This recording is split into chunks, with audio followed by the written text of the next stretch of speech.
वंदे मातरम। आप सभी का नेटवर्क 10 के खास कार्यक्रम चर्चा खास में स्वागत है। मैं हूं संजय गिरी गोस्वामी और आज हम बात करेंगे आत्म मंथन और सवालों के घेरे में मीडिया। जी हाँ, जिस तरीके की बातें चल रही हैं आप भी देखेंगे कि लगातार मीडिया को लेकर सवाल खड़े रहते हैं। कोई कहता है कि एजेंडा चलाते हैं मीडिया, कोई कहता है कि एक पक्षीय हो गई है मीडिया। आज पत्रकारिता को लेकर बहुत सारे सवाल चल रहे हैं, उसी पर हम आज की चर्चा को खास बनाएंगे और उसी में हमारे साथ सभी खास मेहमान भी जुड़ेंगे। हमारे साथ मनोज मिश्रा जी वरिष्ठ पत्रकार हैं, हमारे साथ सुखबीर सिंह बाजवा जी हैं, पूर्व प्रधान हैं चंडीगढ़ से, हमारे साथ पीयूष पंत जी हैं वरिष्ठ पत्रकार हैं, हमारे साथ बरखा त्रेहान जी हैं वरिष्ठ पत्रकार हैं और हमारे साथ सतीश लखेड़ा जी हैं जो पत्रकार भी हैं और साथ साथ प्रवक्ता भी हैं। आज उनकी दोहरी जिम्मेदारी है, तो आप सभी लोगों का बहुत बहुत स्वागत है। मैं सबसे पहले पीयूष पंत जी आपके पास आऊँगा। बहुत सारी चीज़ें आपने देखी हैं, एक अरसा देखा है इस पत्रकारिता का, लेकिन आज जिस तरह से पत्रकारिता को लेकर सवाल होते हैं, टिप्पणियाँ होती हैं, कहीं ना कहीं ये भी कहा जाता है कि आत्म मंथन करना चाहिए और वास्तविकता है होना भी चाहिए। आप क्या कहेंगे कि आज पत्रकारिता किस ओर जा रही है और आखिर इतने सारे सवाल क्यों खड़े हो रहे हैं? देखिए संजय जी, मैं साफ साफ कहूंगा कि पत्रकारिता आज जो है वो अपना रास्ता भूल चुकी है, वो भटक चुकी है वो। जी और वो भटक के जो है कि कहीं न कहीं जो है किसी न किसी पक्ष की पैरवी करने में लग गई है। वो जो उसका एक कर्तव्य होता है कि जनता को वो सूचनाओं को जनता तक पहुंचाए। देखिए सुप्रीम कोर्ट ने भी अपने जजमेंट में कहा हुआ है कि एक इंफॉर्मेटिव जो अधिकार है प्रेस का, वो उसका पूरा पूरा पूरा अधिकार है उसका। लेकिन जो वो कोर्ट ट्रायल करता है वो उसका अधिकार नहीं है, वो फ्रीडम ऑफ प्रेस में नहीं आता है। तो जो मीडिया जो जिसकी ये ड्यूटी बनती थी कि जो जनता के सामने वो वस्तु स्थिति को लाए, चाहे वो सरकार की नीतियों का फेलियर हो या समाज में जो फैल रही बुराइयां हो या कोई भी हो, चाहे अर्थव्यवस्था गिरती है व्यवस्था हो या अगर बेहतर हो रही है, देश बेहतरी की तरफ जा रहा है, तो लोगों के जीवन से जुड़े, उनकी जद्दोजहद से जुड़े जो भी समस्याएं थी, जो खबरें थी, उनको पेश करना बिना लाग लपेट के, बिना ये कि किसी के पक्ष में खड़े हुए। लेकिन आज क्या हो गया, देखिए justice Ramana, chief justice Ramana का कमेंट भी देखिए बहुत ही महत्वपूर्ण है और खासकर उन्होंने इलेक्ट्रॉनिक मीडिया को और सोशल मीडिया को कटघरे में खड़ा किया है। जब तक प्रिंट मीडिया का वर्चस्व था, देखिए तब तक जो है कि इस तरह का हमने थोड़ा बहुत जरूर देखा था। वहां भी जो है कि कुछ कुछ जो है कि लोग या कुछ मीडिया हाउसेस थे वो कहीं ना कहीं जो है वो पक्षधर दिखाई देते थे, लेकिन बहुत छोटे स्तर पे होता था वो। लेकिन आज जो इलेक्ट्रॉनिक मीडिया जब से आया है, शुरुआत में तो बहुत ही उसकी एक सकारात्मक भूमिका रही, लेकिन धीरे धीरे जो है वो जो है कि अपना रास्ता भूल चुका है। और नहीं, वो जो है कि बिल्कुल अब तो पीयूष भाई जी, पीयूष जी, क्योंकि आप बड़े वरिष्ठ हैं, जो इलेक्ट्रॉनिक मीडिया है या वो प्रिंट मीडिया है, लोग तो वही हैं, लोग तो बाहर हाँ, से आए नहीं। नहीं, निश्चित ठीक रूप है। से देखिए और लोग वही और हैं। आज आज स्थिति आप देखिए कि एक व्यक्ति को सारी चीजें निगेटिव दिखे और एक व्यक्ति को सारी चीजें पॉजिटिव दिखे, ये भी तो एक सवाल है। नहीं, देखिए देखिए लोगों में है आज भी जो है, देखिए जो है कि प्रिंट मीडिया में भी अब वो बात नहीं रही जो आज से 20 साल पहले थी। जी आप देखिए, तो जो लोग संस्थानों को चला रहे हैं, जो मालिक हैं, जो निकाल रहे हैं पब्लिकेशंस, जो जो टेलीविजन चैनल चला रहे हैं, जिनकी पूंजी लगी है उसमें, उनके अपने हित इतने ज्यादा हो गए हैं कि वो जो वो एक जो पत्रकारिता का जो धर्म होता है कि आखिर आप चैनल क्यों चला रहे हैं, किसी ने कहा था आपसे क्या कि आप चैनल चलाइए, तो मालिक पूंजी लगाता उसमें है। तो अब क्या हो गया है कि वो पत्रकारिता के अलावा, जो पत्रकारिता का धर्म है उसके अलावा कुछ और जो हित होते हैं उसको साधने के लिए जो है अब वो चैनल जो है कि जाने लगे हैं। और अखबार भी जो है इस तरह से पहले भी निकलते थे, अब भी निकल रहे हैं। लेकिन अब दूसरा देखिए एक फर्क और संजय जी आया, जो आपने बात बहुत मौजू बात उठाई है कि वही लोग वहां भी, वही लोग वहां भी। लेकिन वहां भी आप देखिए अब देखिए जितने भी प्रिंट मीडिया में जो जो इतने अखबार हैं उसमें 2-4 गिनती के ऐसे हैं जो अभी भी जो है जनता के साथ खड़े आपको दिखाई देंगे। लेकिन वहाँ भी क्योंकि इसके पीछे देखिए जो खर्चा है जो है कॉस्ट ऑफ प्रोडक्शन बहुत बढ़ गया है और इलेक्ट्रॉनिक मीडिया में जो है कि वो खर्चा बहुत ज़्यादा आता है, कहीं बहुत ज़्यादा आता है। उसके लिए विज्ञापन चाहिए। विज्ञापन भी सिलेक्टिवली मिलने लगा है, जिस पार्टी के पक्ष में आप खबरें देंगे या उनका पक्ष लेंगे तो आपको ज़्यादा विज्ञापन मिलेंगे और जिसका नहीं देंगे तो आपको कम विज्ञापन मिलेंगे। तो ये पूरा जो अर्थशास्त्र है पूरा का पूरा जो है मीडिया को चलाने का, वो भी कहीं न कहीं इसके लिए थोड़ा बहुत ज़िम्मेदार मैं मानता हूँ, लेकिन उससे कहीं ज़्यादा जो लोग चला रहे हैं, वो किसके हित साध रहे हैं? क्या वो पत्रकारिता कर रहे हैं? क्या वो जनता के साथ हैं? क्या वो जो जनता के सूचना का अधिकार जो जनता का है, जो खबरों मिलने का जो उनका अधिकार है और जो आपका धर्म है, जनता को खबरें सही तरीके से पहुँचाना, क्या वो ये कर रहे हैं या उसके इसकी आड़ पे जो है कुछ और कर रहे हैं?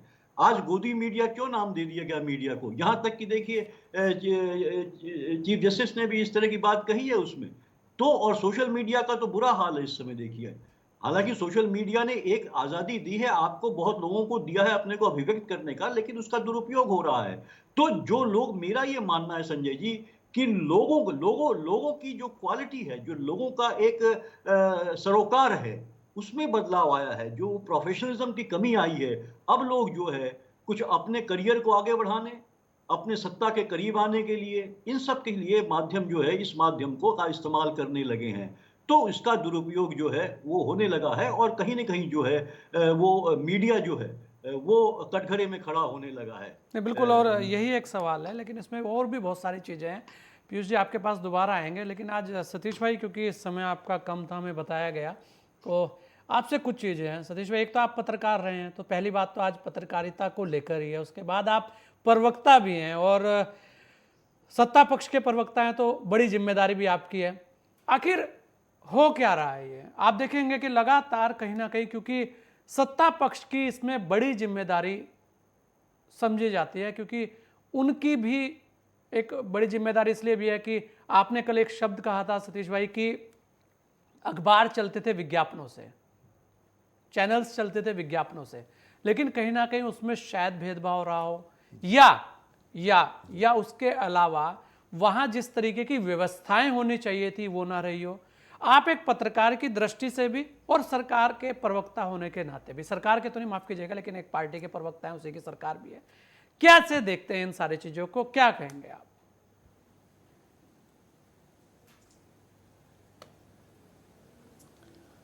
संजय जी, हम लोगों ने अपने छात्र जीवन में पढ़ा कि खींचो न कमानों का न तलवार निकालो, जब जी। तोप मुकाबिल है तो अखबार निकालो। अखबार निकालो जी। पत्रकारिता के पेशे को जितना जीवट और जितना साहसी रूप में देखा गया है, वो आज भी उतना ही चुनौतीपूर्ण है। और हर क्षेत्र में आज आप देख रहे हैं कि रूस यूक्रेन की लड़ाई में भी जांबाजी के साथ वहाँ जाके मौके पे लोग पत्रकारिता कर रहे हैं। देश के सामने बड़े बड़े घोटाले कौन लाए? पत्रकार ही लेकर आ रहे हैं। कुछ लोगों के कारण ये पूरा पेशा बदनाम किया जाए, ये पूरे पत्रकार बिरादरी के साथ मुझे लगता है बेईमानी होगी, क्योंकि आम पत्रकार आज भी उसी तरह संघर्ष कर रहा है जो वो शुरुआती दौर में कर रहा था। शशि भटनागर जी ने 1907 में स्वराज अखबार अपना घर बेच के शुरू किया जी। और उसका विज्ञापन होता था वेतन 2 टिक्कड़ रोटी 1 गिलास पानी और सजा काला पानी। हर संपादकीय पे सजा काला पानी। और उसके 8 संपादकीय लिख करके 125 साल की उनको काला पानी की सजा हुई। ये इसका इतिहास मजबूत रहा है। दीनबंधु एंड्रयूज का लीडर अखबार हो, और आपने उसका रसातल यहाँ तक देखा होगा कि आपातकाल में किस तरीके से जेलों में ठूंसा गया। सरकारी कर्मचारियों ने अखबारों में बैठकर एक परिवार के, एक सरकार के बारे में अच्छा छापा, जिसने खराब छापा वो बंद कर दिया गया। दमन के बावजूद भी पत्रकारिता आज भी जिंदा है। मगर आज की पूरी डिबेट इस परिप्रेक्ष्य में आई है कि देश के एक वरिष्ठ चीफ जस्टिस ने कहा है कि मीडिया कंगारू कोर्ट बन गई है। उन्होंने पिछले दिनों कुछ और भी सुना होगा। न्यायपालिका की बेंच से किस तरह की टिप्पणी हुई थी, पूर्वाग्रही टिप्पणी हुई थी। जो पूरी न्यायपालिका को भी प्रभावित करती है। आप और हम उससे सहमत नहीं हो सकते हैं, न्यायपालिका का सम्मान करते हुए उन टिप्पणियों से सहमत नहीं हो सकते हैं। तो इसलिए कार्यपालिका, न्यायपालिका, विधायिका तो स्थापित अंग है। ये तो एक भ्रामक रूप से सम्मान देते हुए चौथा खंबा बोला गया है, और इसको लोगों ने अपने खून पसीने से चौथा खंबा बनाए रखा है। और आज भी आम आदमी इस खंबे से उम्मीद करता है। कुछ लोगों ने अगर ऐसा किया होगा तो उसका सामने आया होगा। और आज सरकारें जिस तरीके से कर रहे हैं कि आपने बीच में देखा होगा, कोरोना की खबरें जब छपी थी, रिपोर्टिंग की थी पत्रकारों ने, तो अमरावती और महाराष्ट्र में पत्रकारों पे मुकदमे दर्ज हो गए थे। बीच में एक पत्रकार को छत्तीसगढ़ से लेने, आपकी बिरादरी के एक मित्र को लेने पुलिस आ गई थी।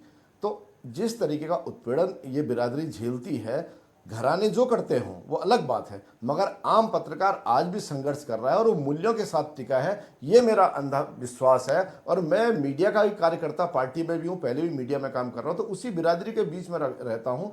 तो मुझे लगता है कि काम अपनी निष्ठा के साथ वे लोग कर रहे हैं और करते रहेंगे। नहीं, बिल्कुल है। लेकिन सतीश भाई, आपने देखा होगा आम जो पत्रकार है जिसकी बात हो रही है, चलिए घरानों की बात अलग है, वो आपने भी देखा, सबने देखा, बहुत सारी चीज़ें हैं, लेकिन आम पत्रकारों के जो हित की बात है, आखिर उससे लेकर कोई भी कदम कहीं से भी उठाया नहीं जाता, उसके ऊपर तो कोई टिप्पणी नहीं होती। आज पीयूष पंत जी है, किस हालत में होंगे, क्या हो रहा होगा, किसी को कोई मतलब नहीं है, चाहे आप रहो, चाहे मनोज मिश्रा रहें, चाहे संजय गोस्वामी रहें।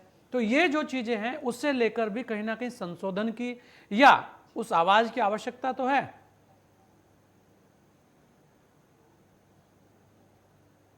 स्वाभाविक रूप से मैं तो व्यक्तिगत इतने वर्षों में जो जीवन का हमारा समय गुजरा है, पत्रकारिता में देखा है, जब तक पत्रकार अपने तेवर के साथ पत्रकारिता करता है उसका समाज में बहुत बड़ा नाम रहता है। और संस्थान की भी उस पर खूब कृपा होती, क्योंकि संस्थान भी आगे बढ़ रहा होता है, संस्थान का नाम होता है। मगर भगवान न करे, जब हमने कुछ पत्रकारों को जो अकस्मात किसी कारण से दुनिया छोड़ देते हैं, उसके बाद किस तरह परिवार की स्थिति होती है, और जितना बड़ा तेवर, जितना बड़ा नाम और प्रभामंडल उस पत्रकार का होता है, और जितना शून्य वो छोड़ के जाते हैं अपने परिवार के लिए, तो वाकई लगता है कि इसके लिए एक दीर्घकालिक नीति इस तरह की होनी चाहिए। एक इस तरह का ढांचा और एक कवच उनके परिवार के पीछे के लिए भी होना चाहिए, और एक समग्र नीति होनी चाहिए पत्रकारिता और सक्रिय पत्रकारिता में काम करने वाले लोगों के लिए, कि कम से कम जो वो जिस जीवटता के साथ काम करते हैं, और सरकारों को भी बड़ा मन दिखाना चाहिए कि वो क्या लिख रहे हैं, किसके खिलाफ लिख रहे हैं, सच्चाई का साथ दे रहे हैं, और किस तरीके से जूझते हुए जनता के सामने खबरें ला रहे हैं। मगर सब एक बड़ी नीति अगर आती है तो ये वाकई अच्छा हुआ, क्योंकि कुछ वर्षों में आप भी उसी पत्रकारिता के वातावरण में, आप हम साथ में उत्तराखंड में हमने देखा है। तो जो हमारे साथ के बीच के साथी गए हैं और आज जो स्थितियां देखते हैं, तो वाकई लगता है कि केवल सांत्वना नहीं, एक नीति उनके लिए जरूर होनी चाहिए। नहीं, बिल्कुल होनी चाहिए। मनोज मिश्रा जी, सारी चीज़ें आपने सुनी। आज हम कर रहे हैं बात आत्ममंथन की। आज बात कर रहे हैं कि जो मीडिया कटघरे में खड़ा हो रहा है, बार बार सवाल उठते हैं, टिप्पणियां होती हैं, लेकिन कोई ये नहीं कहता कि उसके पीछे भी बहुत सारी चीज़ें हैं, आखिर उनके लिए भी कुछ होना चाहिए। तो आज जो ये चीज़ें हुई हैं, जो पतन हो रहा है, उसे लेकर आप क्या कहेंगे, कैसे आप देखते हैं, और आखिर ये पतन जो किया है वो भी हम ही जैसे हमारे लोगों ने किया है, चाहे उसमें चंद लोग हैं चाहे बहुत लोग हैं। लेकिन कहते हैं कि ये कहा गया है, जैसे कि अभी हमारे पीयूष पंत जी ने बोला कि सभी को बोला जाता है गोदी मीडिया, और अगर पत्रकार का नाम सुन ले तो बहुत सारे लोग तो पास में बैठाए बिना एकदम सावधान की मुद्रा में हो जाते हैं कि पता नहीं अभी क्या करके जाएगा ये। ठीक है, तो क्या कहेंगे आप कि कैसे हो सुधार और क्या हो नया?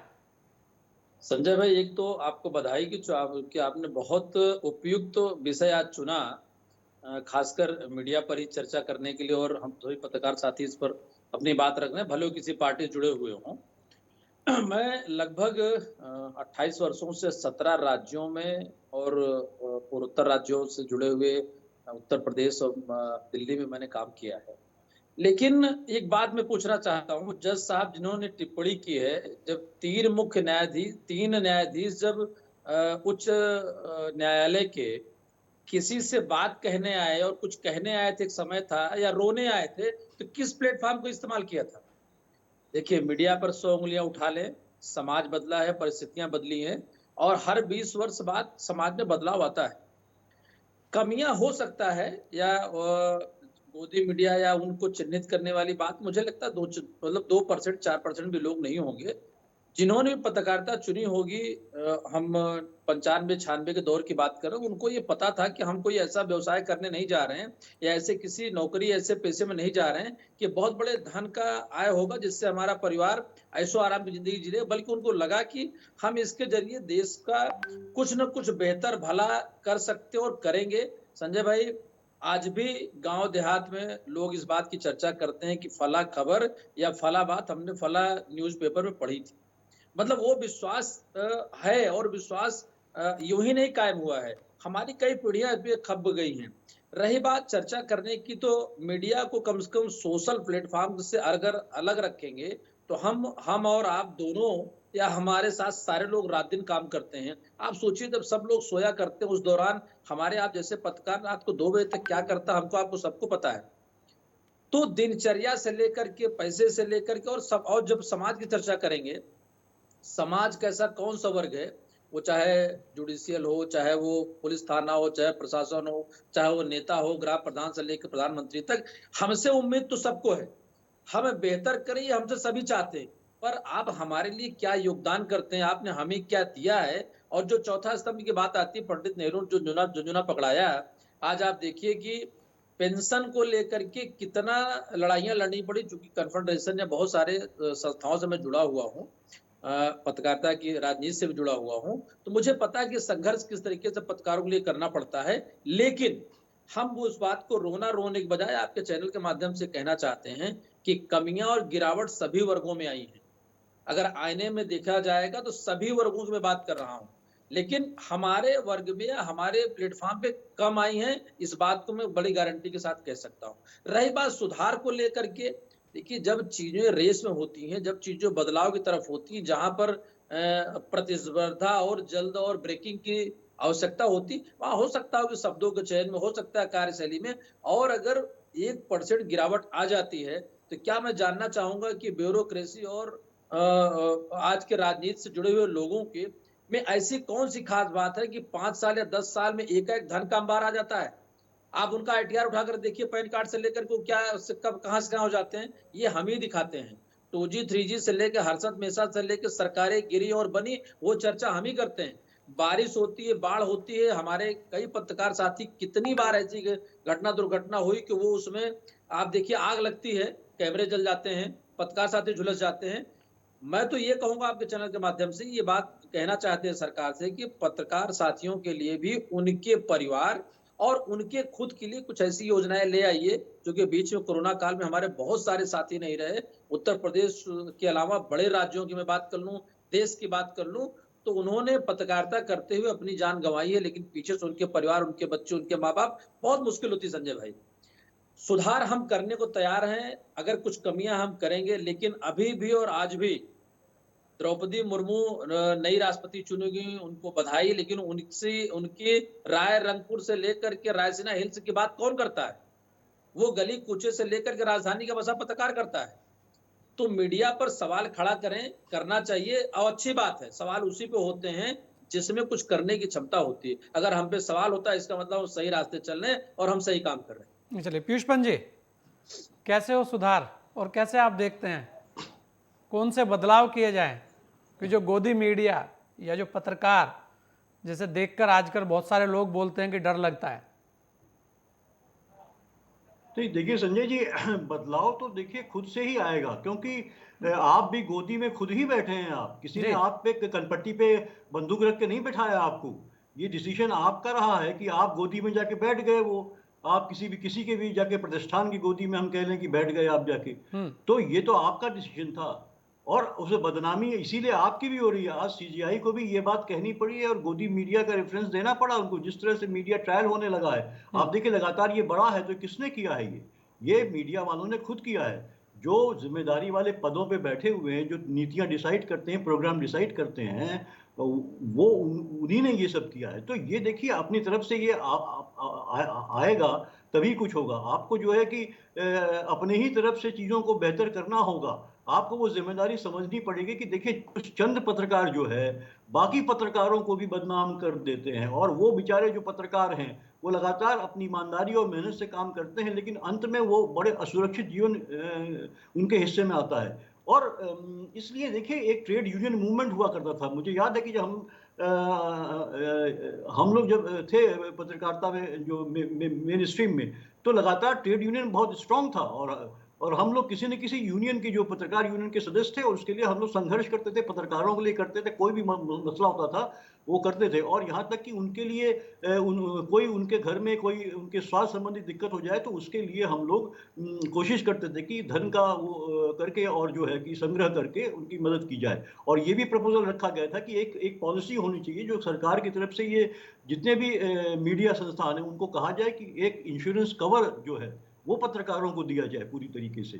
तो ये देखिए सुरक्षा की भावना बहुत ज़्यादा है पत्रकारों में, लेकिन मुझे लगता है कि देखिए एक बात जो होती है कि साहब ये कहाँ से होगी, आप ही को जो है अपना एक सेल्फ डिसिप्लिन लानी पड़ेगी। आपको अपने एक बेहतर अपने को बदलना अच्छा पड़ेगा। पीयूषमन जी, और आपको अपने नहीं लगता कि अब कुछ ना कुछ ऐसी नीतियां भी सरकारी तौर पर बननी चाहिए? क्योंकि आज सतीश भाई भी हैं, शायद उनके द्वारा वो बात ऊपर तक जाए, वो सुन लेंगे, बहुत सारी चीज़ें ऊपर बोल भी देंगे। आज उनसे एज ए पत्रकार हम उनसे आशा तो रख ही सकते हैं। अब क्या समय नहीं आ गया कि सबको बराबरी के तौर पर देखा जाए और नए सिरे से कुछ ना कुछ नयापन इस पत्रकारिता को भी लेकर किया जाए? हाँ, निश्चित रूप से देखिए पत्रकार जो होता है, आप कुछ लोगों को छोड़ दीजिए जो टॉप लेवल पे होते हैं पत्रकार जो है किसी भी संस्थान में, उनके उनकी उनकी बात छोड़ दीजिए, लेकिन औसत जो पत्रकार है उसको बहुत ज़्यादा जो है कि पैसे नहीं मिलते हैं। वो आज भी जो है हैंड टू माउथ ही है वो। और इससे पहले कि वो जो है कि वो इधर परेशान हो जाए या कोई और धंधे करने लग जाए वो, और पत्रकारिता से वो सिर्फ जो है खाना पूर्ति करने लगे, तो बेहतर है कि इस तरह का कोई कोष की व्यवस्था सरकार को भी करनी चाहिए जो उसके लिए बुरे समय में या कहिए कि जब भी उसके परिवार में ज़रूरत हो उस तरह की कोई हो। तो मैं तो यही चाहूँगा कि इस तरह की जिस तरह की फार्मर्स के लिए सरकार ने किया है, इस तरह की एक बीमा पॉलिसी भी बहुत ज़रूरी है जो होनी चाहिए पत्रकारों के लिए, और एक फंड का क्रिएशन होना चाहिए। और ये जो मीडिया संस्थान है वहाँ पे भी जो है कि इस तरह का जो है कि अब तो देखिए पीएफ का सिस्टम भी खत्म हो गया है। वो जो पहले पहले की संस्थान भी अपनी तरफ से कंट्रीब्यूट करता था, अब वो धीरे धीरे कॉन्ट्रैक्ट पे पूरा का पूरा सिस्टम आके ठहर गया है। तो हालत बहुत गंभीर है, लेकिन मुझे संघर्ष करना पड़ेगा। देखिए मुझे ट्रेड यूनियन को फिर से रिवाइव करना पड़ेगा पत्रकारों को, क्योंकि देखिए तमाम कमीशन आए थे, बचावत कमीशन आया, उसके बाद दूसरा कमीशन लाने में जो एड़ी चोड़ी का जोर पत्रकारों ने लगा दिया, तमाम मेहनत करी, तब जाके दूसरा कमीशन आया उसके बाद। तो लेकिन उसको भी बहुत से मीडिया हाउसेस ने इम्प्लीमेंट नहीं किया।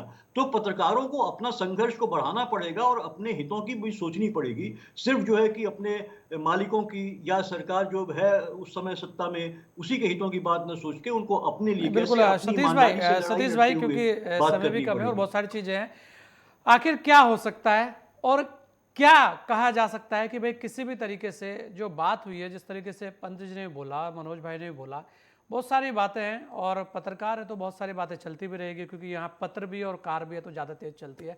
क्या कहेंगे आप जी?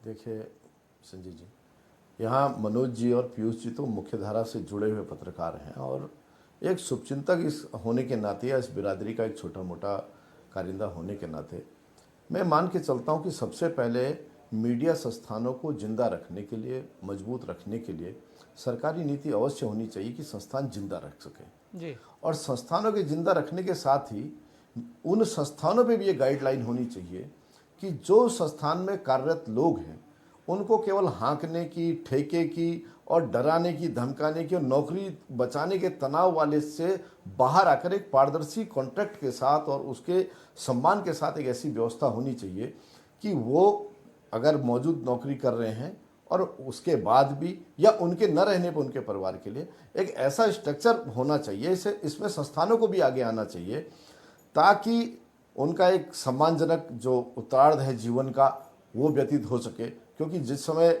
शक्ति रहती है तब तक वो बहुत शक्तिशाली होकर काम करते हैं। मगर मैंने अपने ऐसे अस्वस्थ मित्रों को देखा है कि जो आज बिस्तर पे हैं और उनकी कोई सुध लेने वाला नहीं है, क्योंकि ऐसी कोई नीति नहीं थी, ऐसा संस्थान के साथ कोई कॉन्ट्रैक्ट नहीं था, कोई ऐसा ढांचा नहीं था। पीआईबी जर्नलिस्ट को तो ईएसआई हॉस्पिटलों में उपचार भी मिल जाता है, उनके परिजनों को मिल जाता है, मगर आम ग्रामीण स्तर का पत्रकार भी उतनी मेहनत करता है, वो सुबह से निकल कर रात तक भी उतनी खबरें करता है और विषम परिस्थितियों में काम करता है। आजकल जो बाढ़ की खबरें हमें दिखा रहे हैं या दूर दूर दुर्गम क्षेत्रों की दिखा रहे हैं, उनकी भी चुनौतियां हैं। तो एक समग्र अगर इस पे नीति बनती है, इसका ब्लूप्रिंट बनता है, तो हम एक आकांक्षी है कि वाकई इस जो बहुत अव्यवस्थित सा पेशा है और बहुत चुनौतीपूर्ण पेशा है, और इसका जो अभी एक सिस्टमेटिक ढांचा नहीं हुआ है और जो पूरी दुनिया को व्यवस्थित करने का काम भी करता है जो पेशा, तो एक ऐसी नीति अगर बनती है तो बहुत विद्वान लोग इस पे काम करेंगे तो बहुत बेहतर होगा। और वाकई एक इसी क्षेत्र का एक छोटा सा कार्यकर्ता होने के नाते हम देखते हैं अपने साथियों, क्योंकि हमारा दायरा वही है कि ये अगर सुरक्षित भविष्य का कोई ढांचा तैयार हो तो बहुत बेहतर होगा। नहीं, बिल्कुल, चलिए, बिल्कुल, और होना भी चाहिए, क्योंकि बात लोकतंत्र के उस चौथे स्तंभ की है। जैसे कि मनोज जी ने बोला कि एक कहा गया है, लेकिन वो चौथा स्तंभ क्या वास्तव में चौथा स्तंभ हो पाया है, यहाँ ये भी एक बड़ा सवाल है। आप सभी लोगों ने अपना समय में दिया, इसके लिए आप सभी लोगों का बहुत बहुत धन्यवाद। मीडिया को लोकतंत्र का चौथा पाया कहा गया है, लेकिन हर बार टिप्पणियां बड़ी बड़ी इसी के ऊपर होती है, संघर्ष यही करता है, सच्चाई सामने यही लाता है, लेकिन उसके बाद भी सवालों के घेरे में भी यही रहता है, क्योंकि मीडिया सियासी खौफों में बटा हुआ दिखाई देता है। और यही एक कारण है कि शायद हमें अब आत्ममंथन करना चाहिए। इस चर्चा खास में इतना ही। दीजिए मुझे इजाजत। जय हिंद।